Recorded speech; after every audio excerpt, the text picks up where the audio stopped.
siendo en forma de Dios, Rey de toda la creación, el siervo se vistió. Hasta lo sumo se humilló, sufrió la muerte en su misión.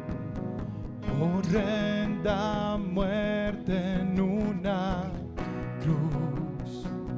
Inmenso amor le hizo descender a servir al pecador. Gracias sin igual, Cristo demostró, dio su vida, mi favor. Pon en mí la misma mente que hubo en Cristo, hazme un siervo para tu gloria. Tomaré mi cruz, te seguiré, Jesús, hazme un siervo para tu gloria.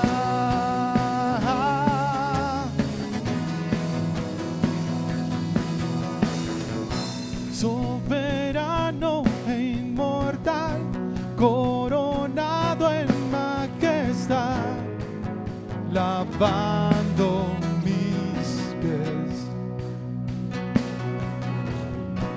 inocente de maldad, mas cargó mi iniquidad, tomando así mi lugar.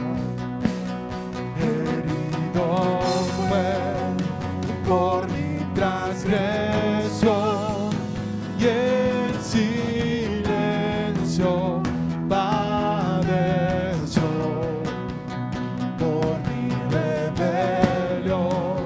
Sangre derramó y por su muerte vivo yo. Pon en mí la misma mente que hubo en Cristo, hazme un siervo para tu gloria. Tomaré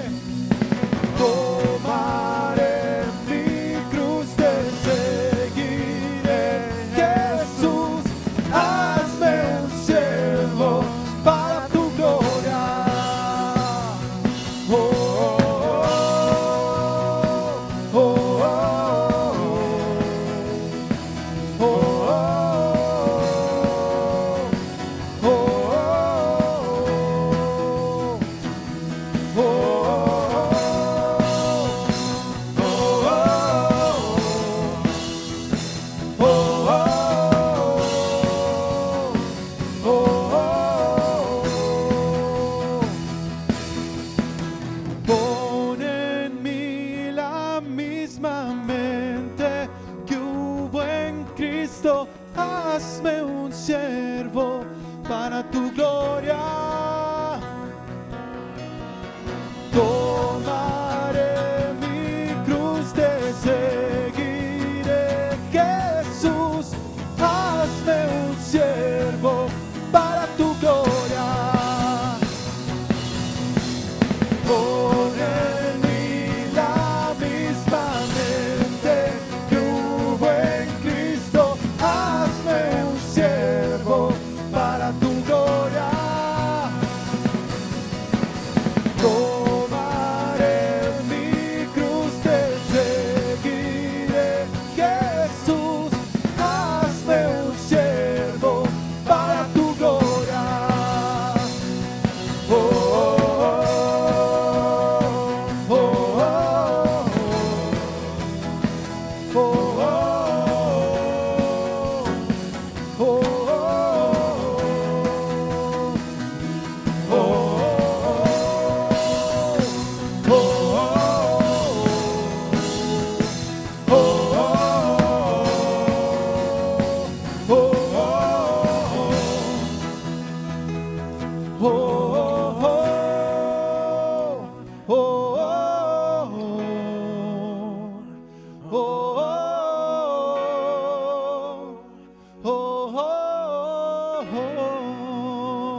días. Dios bendiga a todos. ¿Cómo están esta mañana? Bendecidos. Bueno, pues gloria a Dios.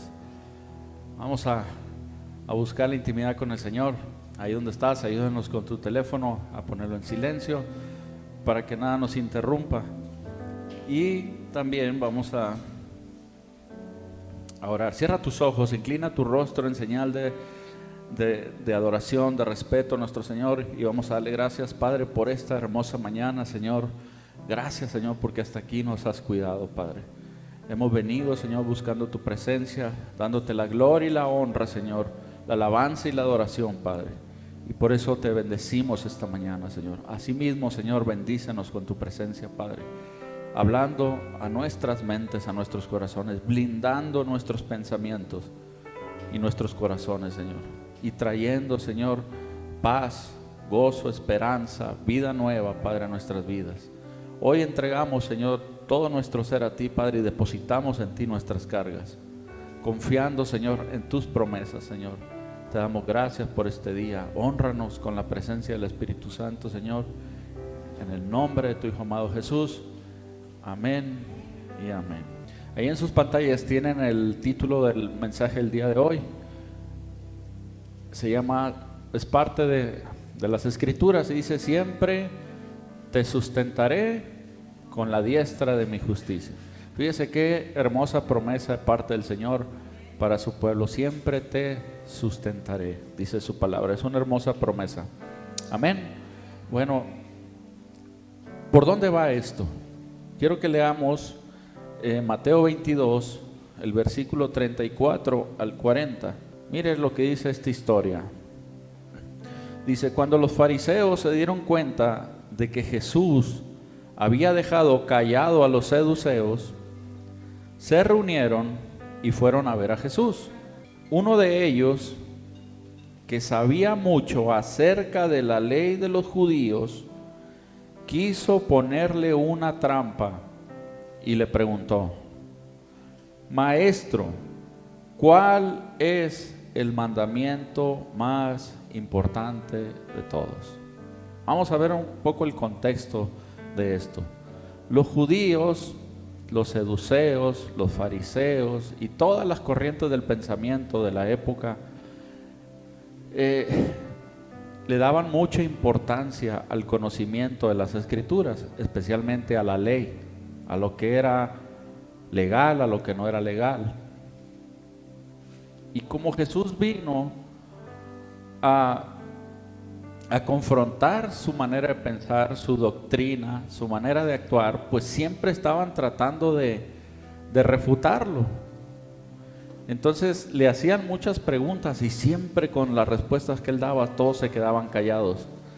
Pero trajeron a uno que sabía mucho de la palabra para ver hasta dónde llegaba el conocimiento de nuestro Señor Jesucristo. Entonces le dice: Maestro, ¿cuál es el mandamiento más importante de todos? Entonces Jesús le respondió: el primer mandamiento y el más importante es el que dice así: ama a tu Dios con todo lo que piensas, dice esta versión. Fíjese qué importante, y lo hemos dicho aquí hasta el cansancio, es muy importante nuestros pensamientos, porque de los pensamientos que cultivamos salen nuestras acciones. Entonces le dice: amarás al Señor tu Dios con todo lo que piensas y con todo lo que eres. ¿Qué somos nosotros? Pues somos seres humanos, somos hijos, somos hermanos, somos padres, algunos tenemos alguna profesión, alguna carrera, algunos somos empresarios, algunos somos ciudadanos, somos muchas cosas. Pues el Señor nos demanda, en primer mandamiento dice: amarás al Señor con todos tus pensamientos y con todo lo que eres. Pero el Señor sigue más allá. Le preguntaron por un mandamiento: ¿cuál es el mandamiento más importante? Y él lo dijo. Ahí pudo haber terminado su respuesta, pero él fue más allá y les dijo: y el segundo mandamiento en importancia es parecido a ese, y dice así: cada uno debe amar a su prójimo como se ama a sí mismo. Toda la enseñanza de la Biblia se basa en estos dos mandamientos. En otras versiones dice toda la ley y los profetas, es decir, lo que se conocía hasta el momento en que Jesús estaba predicando. Todas las enseñanzas, todo lo que le enseñó Moisés al pueblo a través de Moisés, de Abraham, de los profetas, de todos esos grandes hombres y mujeres de Dios, se basa en eso, fíjese. Amar a Dios con todos nuestros pensamientos, con todo lo que somos, pero amar a nuestro prójimo así como nos amamos a nosotros mismos. Y ahí hay dos cosas bien importantes. No solamente amar al prójimo, sino aprender a amarnos a nosotros mismos. Porque muchas veces, sin darnos cuenta, nos castigamos a nosotros mismos con nuestros pensamientos. Entonces el Señor nos ordena amar al prójimo, pero saber amarnos a nosotros mismos también. Entonces nos podemos dar cuenta que aunque haya muchas matices en la vida cristiana, no es tan difícil entender qué es lo que espera Dios de nosotros. Lo que sí es difícil a veces es llevarlo a la práctica, porque sabemos lo que Dios quiere de nosotros, pero llevarlo a la práctica. Entonces les decía, por un lado, vemos que no es difícil entender lo que Dios espera de nosotros, lo difícil es llevarlo a cabo.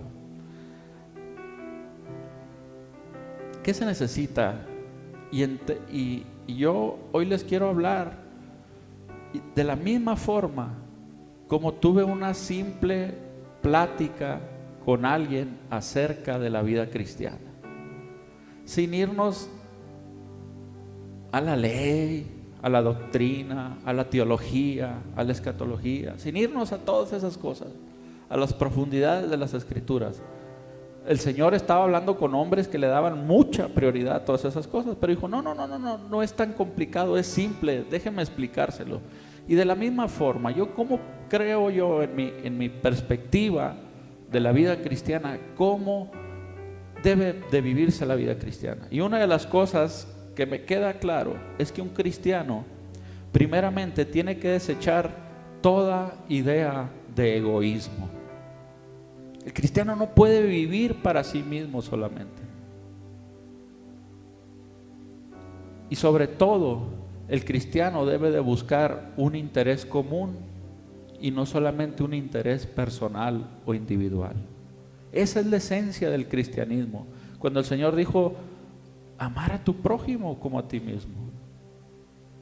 Otra cosa importante que yo veo en la vida cristiana es que la vida cristiana no se vive en los extremos, sino busca un equilibrio. Si se da cuenta usted ahí en la imagen que vemos, ¿qué representa la balanza? Es un equilibrio, ¿verdad? Lo mismo que pones aquí, lo tienes que poner acá para que te dé la perfección, el equilibrio, lo que es justo. Todo eso representa esa imagen que vemos ahí.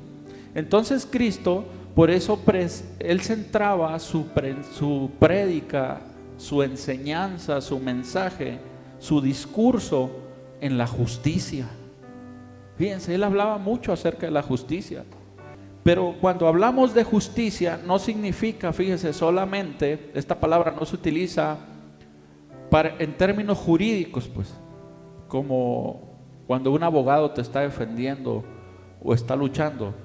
La justicia, o se considera justo también aquella persona que es equilibrado en tomar decisiones.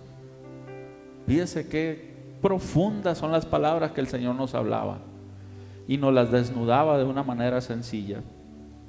Ser justo no solamente es ser derecho,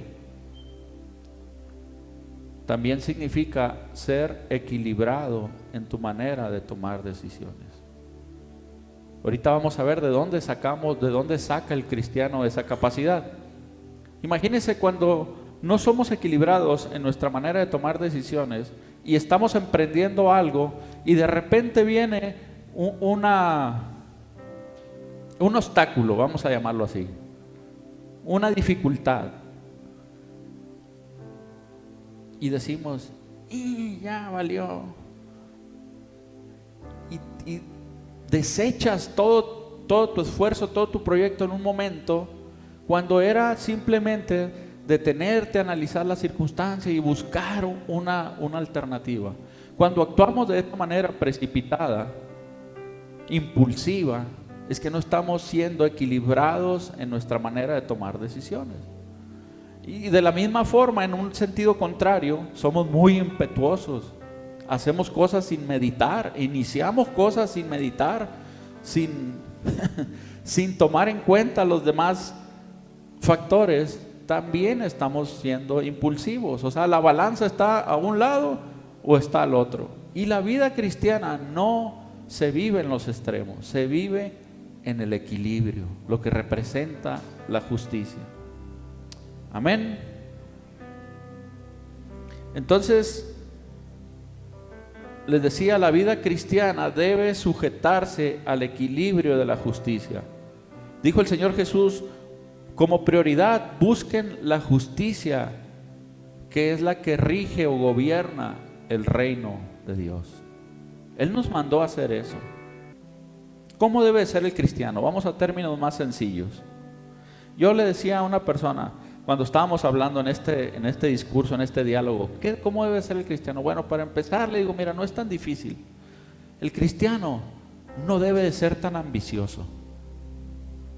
O sea, no debe de vivir obsesionado tanto por las cosas.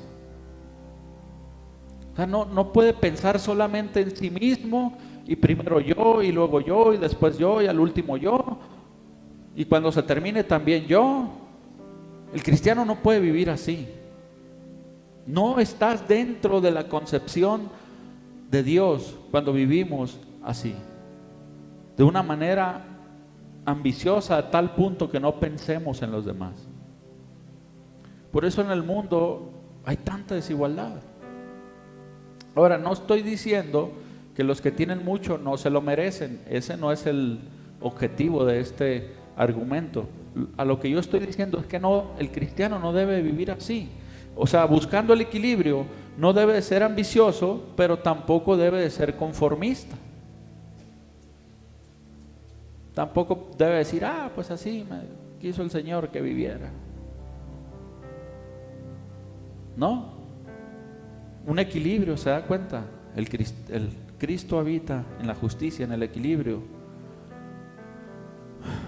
Un cristiano no debe de ser condenador, debe de tener sabio para hablar y no decirle es que esto y es que el otro, y no estar condenando.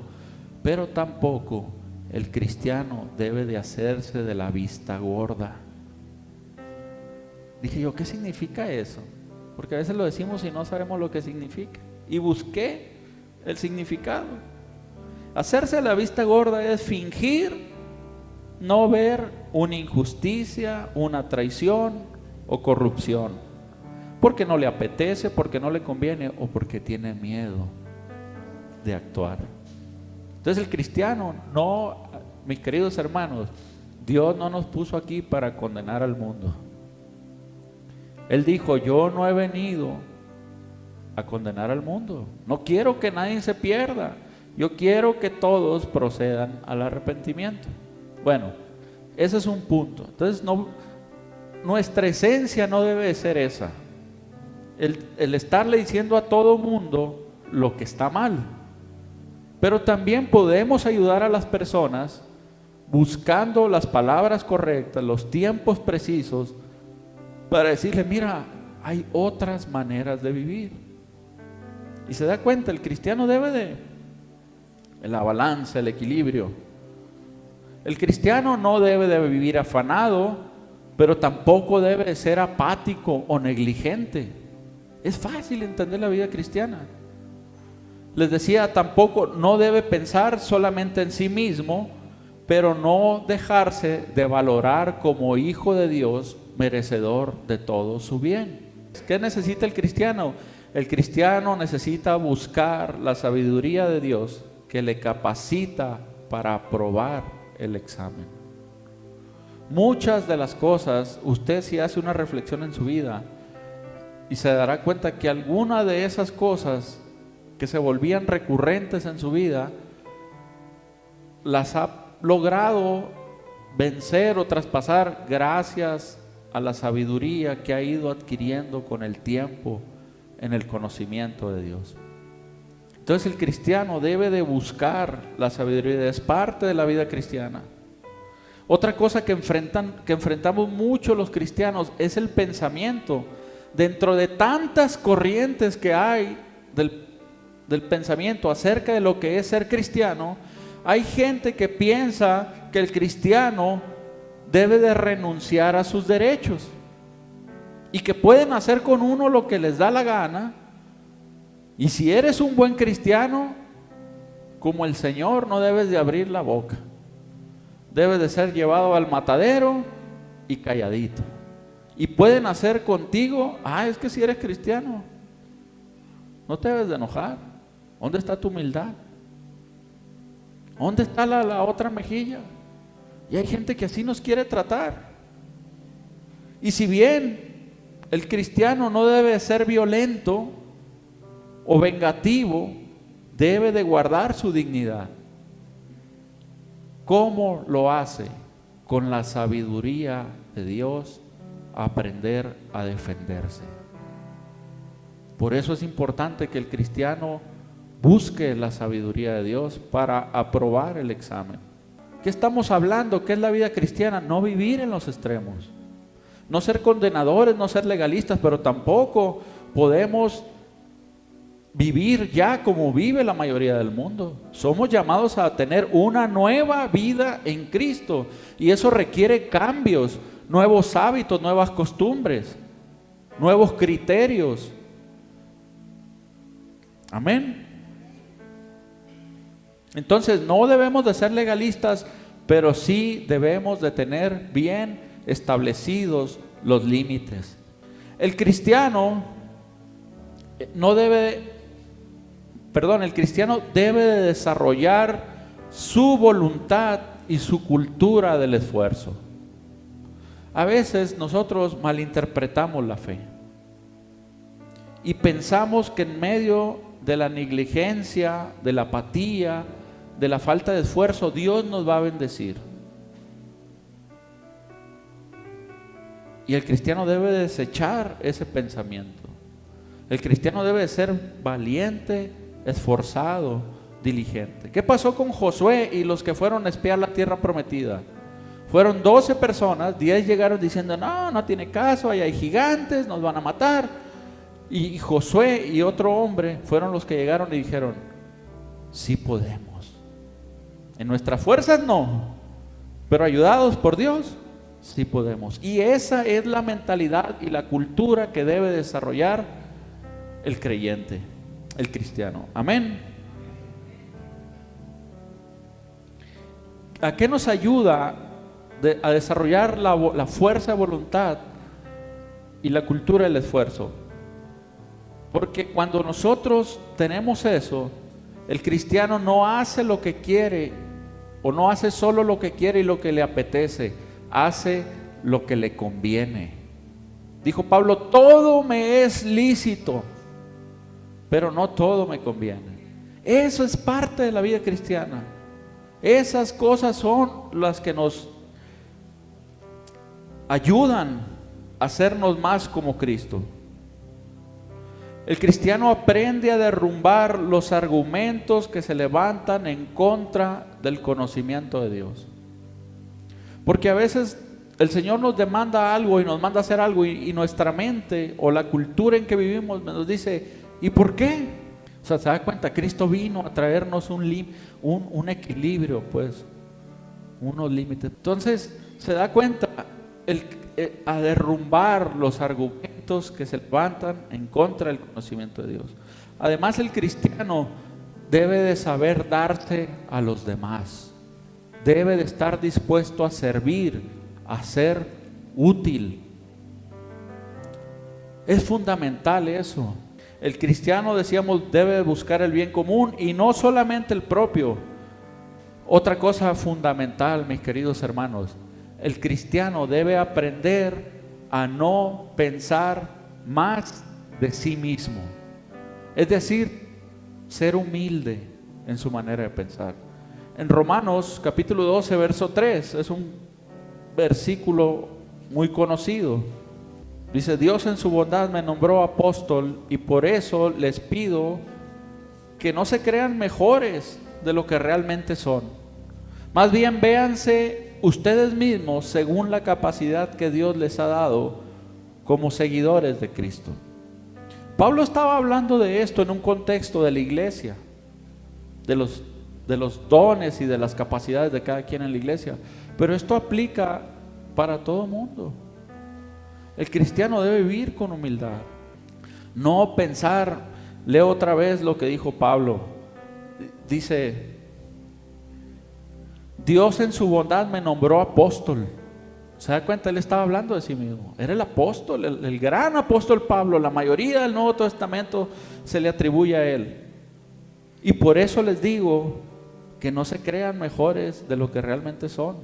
O sea, él mismo se estaba diciendo: aunque Dios me haya nombrado apóstol a mí, sigo siendo un humano imperfecto, con defectos de carácter, siendo voluble en mis pensamientos, iracundo, pero fue un gran hombre de Dios. Por eso él mismo decía: no se crean mucho, o sea, no porque el Señor los haya llamado, no porque el Señor les haya dado un don, ya se crean más que Él. Piense, y el cristiano debe pensar en sí mismo con humildad. ¿Sabe por qué? Porque eso lo enseña a ser equilibrado, lo enseña a ser sobrio. A veces pensamos que la embriaguez solamente está relacionada con el alcohol. No, a veces, como decían antes los señores: ¿qué tiene este? Pues trae mucho aire en la cabeza, decían, porque ya se creía que se iba a comer al mundo y andaba haciendo esto y lo otro. Entonces el cristianismo es eso, es simple, no es tan difícil de entenderlo. El cristiano debe aprender a cuidar su forma de vivir. En 1 de Timoteo 4:16, en la Nueva Traducción Viviente, Pablo le dice a Timoteo: ten cuidado de cómo vives y de lo que enseñas. Y aquí vuelve a decir lo que dijimos hace un momento: mantente firme en lo correcto. Mantente firme en lo correcto. Así debe ser el cristiano. ¿Por qué? Le dice: por el bien de tu propia salvación y de los que te oyen. Mantente firme. A lo mejor tu familia te tira loco, no te comprende, tu hijo, tu esposo, tu madre, tu padre. Tú mantente firme en lo que es correcto. Por último, yo quiero hablarles que Pablo expresó el término de la justicia, o expresó la justicia más bien en términos de amor. Y él decía: si no tengo amor, de nada me sirve hablar todos los idiomas del mundo. Él estaba hablando de hablar en lenguas y hasta el idioma de los ángeles. Si no tengo amor, soy como un pedazo de metal ruidoso, soy una campana desafinada. Es decir, mi prédica no tiene sentido, porque el amor en sí es justicia. Si no tengo amor, de nada me sirve darle a los pobres todo lo que tengo. De nada me sirve dedicarme en cuerpo y alma y ayudar a los demás. No sirve, dice. El que ama tiene paciencia en todo y siempre es amable. ¿Cómo logramos eso? Con el consejo de Pablo, no pensando de nosotros mismos más de lo que verdaderamente somos, sino de una manera humilde. El que ama no es envidioso.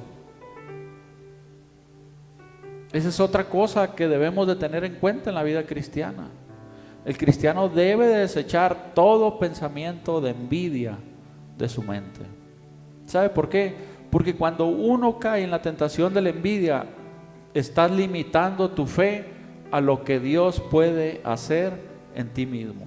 Tienes puesto los ojos en otros y no en lo que Dios va a hacer en tu vida. Entonces dice la palabra de Dios, el que ama, el que es justo, no es envidioso, ni se cree más que nadie. Hermanos, quiero decirles, ¿quieres ser muy bendecido por Dios? Gócese en la bendición de otros. Cuando Dios bendiga a alguien, en vez de decir, Señor, ¿y yo para cuándo? Diga, Señor, gracias porque bendeciste a esa persona, lo mismo harás con mi vida.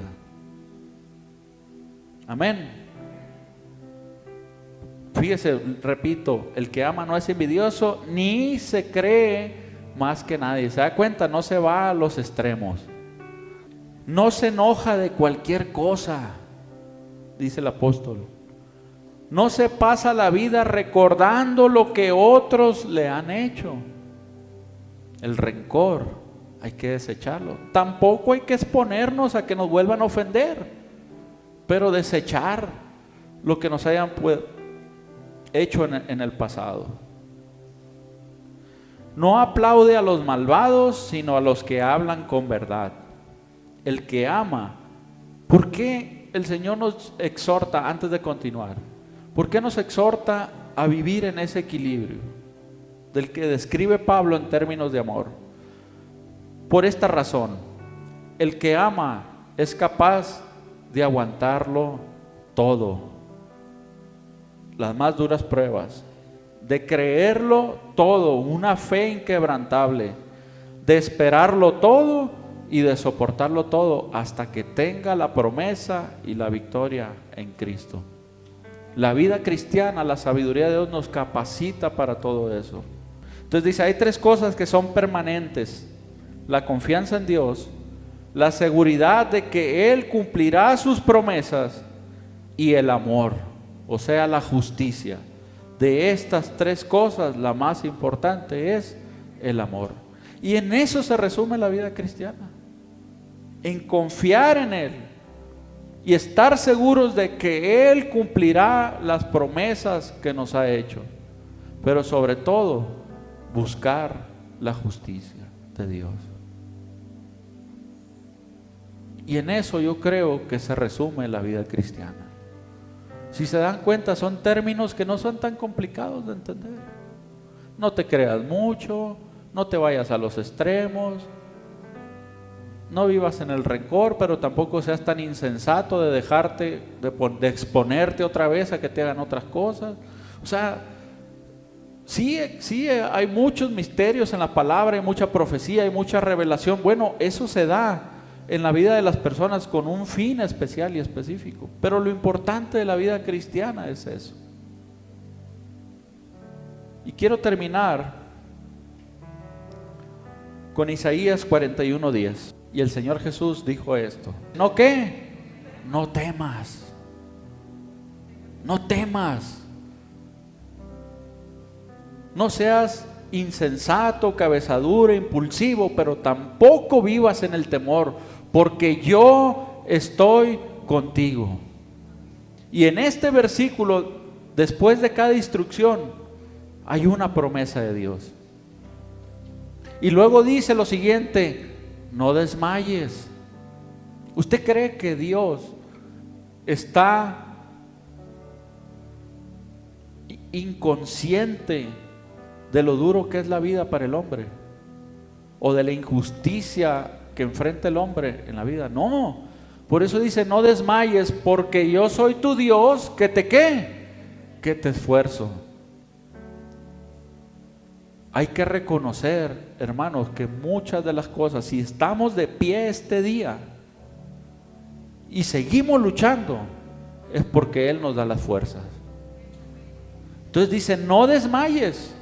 Tal vez sientas que vas perdiendo, tal vez sientas que no vas a ganar, tal vez sientas que no hay algo más, pero el Señor te dice ahorita, fíjate el consejo que te da: no desmayes, porque yo soy tu Dios, que te esfuerzo.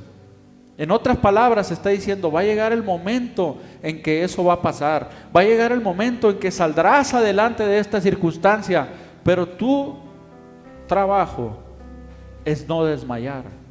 ¿Cómo lo vas a hacer? Con las fuerzas que Él nos da. Y viene, esto es lo que a mí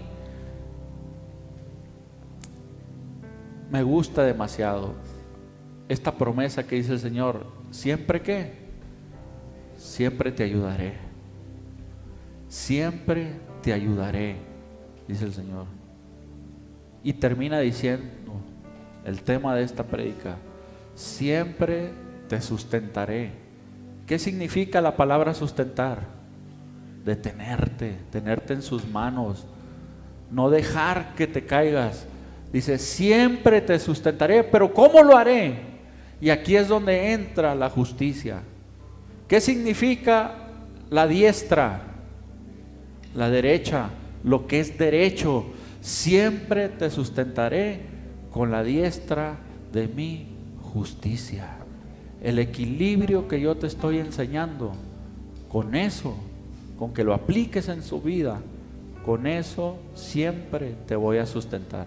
Van a haber momentos en que pienses que no vas a poder, pero la promesa de Dios está ahí: siempre te sustentaré con la diestra de mi justicia. Amén.